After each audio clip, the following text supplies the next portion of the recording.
Isaac Gómez is the future of the American theater. Here is a young person, a young Latine individual who is a really shining example of what you can do with your education here at UT when you have the determination and the talent and the force and the energy to make things happen.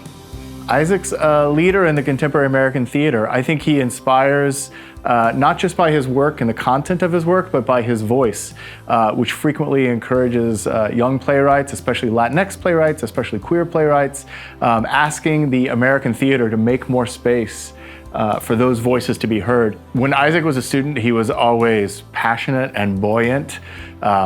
When we make work at UT, a lot of time there's long rehearsals, there's a lot of hours, there's a lot of work, and to have a student who can be generous with his time, can keep the entire room and the entire production in good spirits, it's always important. I think what sets Isaac apart in the contemporary theater scene is that his work is alternately hopeful and also terrifying and unafraid to force us into the position of having to look at things, at situations, at people that we might normally ignore.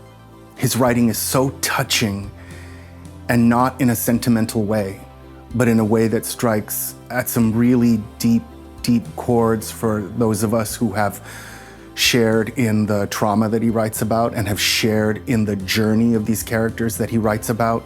I feel an immense sense of pride in the way he's carrying the legacy of his time here at UT.